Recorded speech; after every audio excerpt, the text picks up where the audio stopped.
It's 6:30 on a Thursday evening, in a town you've just arrived in. The kind of town where the high street closes at 5, and the only light still on is coming from the pub. The sign above the door says the King's Head. You've walked past it twice already. Now you're going in. You push through the heavy door, and the noise changes. The cold outside becomes warm inside. Beer, wood smoke, low conversation. The barman looks up from the glass he's polishing. Not in a threatening way. In the British way, which is to say, he notices you, acknowledges you, with a slight upward tilt of the chin, and then very deliberately looks away again. This is not rudeness. This is how you're told you've been seen, and that when you're ready, he will be too. You reach the bar. He turns back. And now you have about 2 seconds before the silence becomes awkward. What you say is this: "Could I get a pint of bitter, please?" Not a question. A statement with please at the end. That's the pattern. British pub orders are declarative. You don't say "I'd like" if you can avoid it. You say "Could I get," or simply name what you want. "A pint of bitter, please." The please does all the softening required. He'll pull the pint. He will not make conversation while he does it. That's also correct. When he sets it down, he'll say the price. Or sometimes he won't. He'll just look at you. Either way, you pay now. Pubs run a pay-as-you-go system, not a tab unless you specifically ask for one. You hand over the money or tap your card. He might say cheers as he takes it. You say cheers back. That's the whole transaction. That word, cheers, is doing more work than it looks like. In a pub, cheers is not a toast. It's a receipt. It means received, acknowledged, we're done, everyone's happy. You'll hear it after a transaction, when someone holds a door, when you pass someone their drink, when you're leaving at the end of the night. It's the most versatile word in the British pub, and it almost never means what it literally says. Now you need somewhere to sit. This is where British pub culture gets quietly complicated. Reserved tables in British pubs don't get reserved signs. They get coats, bags, a single empty glass with a beer mat on top. That beer mat on the glass is the signal. It means someone's coming back to this. Do not move it. Do not sit there. The person is at the bar, or in the queue for the toilets, or outside on the phone. They will return. The coat on the chair holds their seat as reliably as any sign. More reliably, actually, because everyone knows the system. If you're not sure whether a table is free, you catch someone's eye and say, "Is anyone sitting here?" They'll tell you. If the answer is yes, they'll say so directly. If the answer is no, they'll gesture at the chair and say "all yours," or just "no, go ahead, sit down, get settled."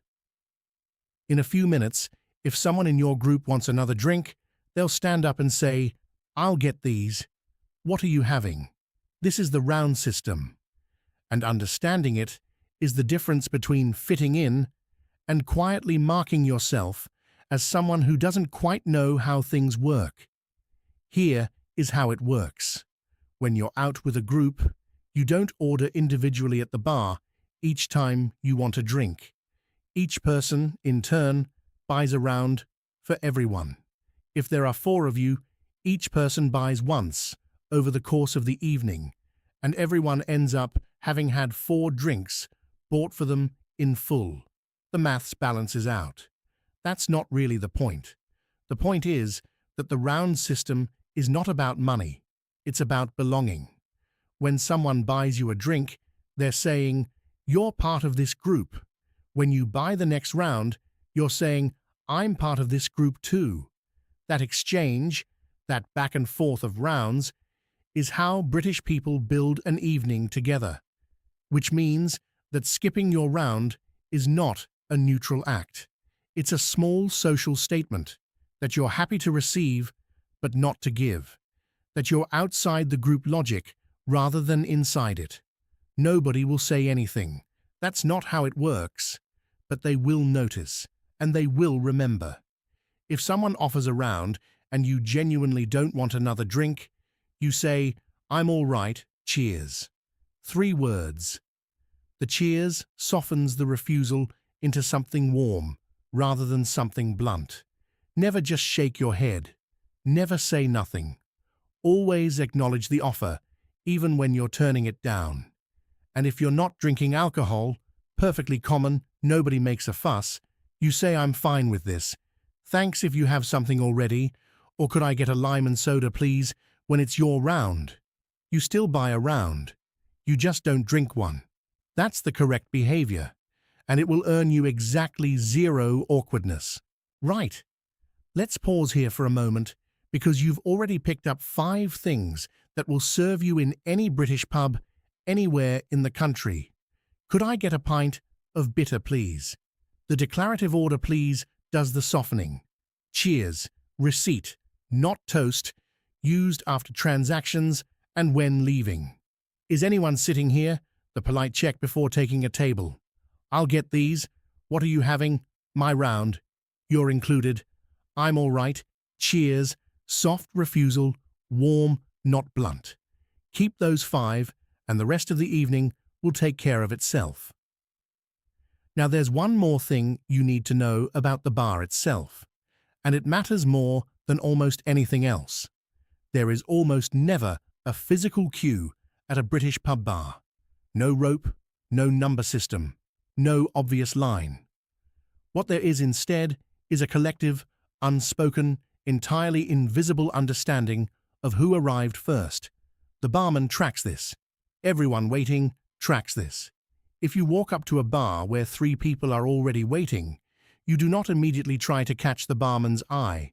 You wait until those 3 people have been served. The system works because everyone participates in it. The barman is watching who arrived in what order. He'll look to each person in turn. The only mistake you can make is to push, to wave, to call out, to do anything that implies you believe you should be served before someone who was there before you. This is the single most reliable way to mark yourself as someone who doesn't understand how it works, and the barman who absolutely noticed will make sure you wait longer than you otherwise would have. The correct thing to do is stand slightly to the side, make brief eye contact once to confirm you're next, and then look away. He'll get to you. He knows exactly where you are. Now, most British pubs serve food, and ordering it has its own logic, completely different from a restaurant. You don't wait for a waiter to come to your table. You go to the bar, order your food there, and pay for it at the same time. The person behind the bar gives you a number, sometimes on a little wooden stand, sometimes just told to you, and that number tells the kitchen which table to bring the food to. You go and sit back down. The food finds you. The phrase at the bar is simply, "Could I also order some food, please?" And then you tell them what you want from the menu. If they ask where you're sitting, you tell them the table number or describe where you are, by the window or near the fireplace. That's it. No bill arrives at the end. No one comes to ask how everything was. You paid at the bar. The transaction is complete. This confuses a lot of visitors who sit waiting for someone to bring the bill long after the kitchen has gone quiet. Towards the end of the evening, someone in your group might say, "Shall we make a move?" This is British English for, "I think it's time to leave. Do you agree?" The correct answer is either "yeah, probably," or "one more." One more meaning, "I'd like another drink first. What do you think?"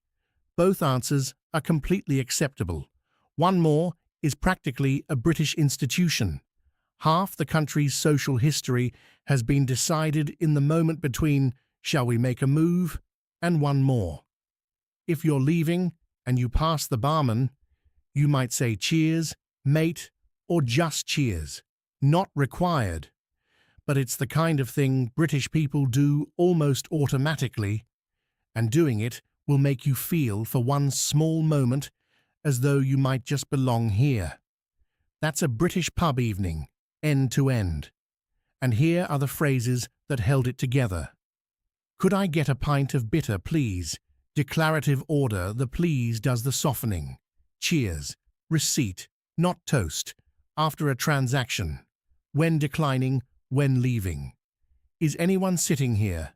The polite check before you take a table. I'll get these. What are you having? My round, and you're included. I'm all right. Cheers. Soft refusal, warm, not blunt. Could I also order some food, please? Bar ordering. You go to them. They don't come to you. Shall we make a move? Time to leave. Phrased as a group question. One more. The Great British Stall. None of those are in a phrase book. All of them are in every British pub, every Thursday evening, in every town with a king's head on the high street. Thanks for watching. I'm going to go and check whether that table in the